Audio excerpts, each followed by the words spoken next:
ఇందాక చెప్పినట్టు ఒక చారిత్రాత్మకమైనటువంటి దినం. నేను సివిల్ ఏవియేషన్ మినిస్టర్గా ఉన్నా, నాకు సంబంధించినటువంటి ఒక కార్యక్రమంగా ఇది ఉన్నా సరే, ఒక ఉత్తరాంధ్ర వాసిగా ఈ యొక్క కార్యక్రమం చూసి ఎంతో గర్వపడుతున్నాను. ఉత్తరాంధ్ర ప్రాంతం అనంటే ఎప్పుడూ కూడా వలసలు వెళ్లే ప్రాంతం, లేకపోతే వెనకబడినటువంటి ప్రాంతంగా ఎంతో మంది ఎన్నో సంవత్సరాల నుంచి మాట్లాడుతూ వస్తున్నారు.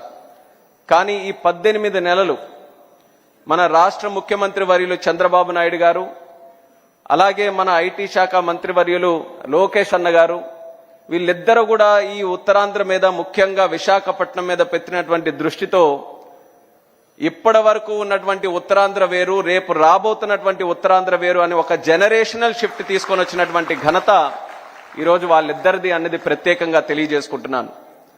విశాఖపట్నం ముందు నుంచి ఎప్పటి నుంచో ఉత్తరాంధ్రకే ఒక వేదికగా, ఒక కేంద్రంగా ఉండేది. కానీ గత 18 నెలలుగా జరుగుతున్నటువంటి ఇక్కడ కార్యక్రమాలు చూస్తే ఈ విశాఖపట్నం గాని, ఉత్తరాంధ్ర గాని ప్రపంచానికే ఒక కేంద్రంగా రేపు తయారవ్వబోతుందన్నది సందర్భంగా తెలియజేస్తున్నాను.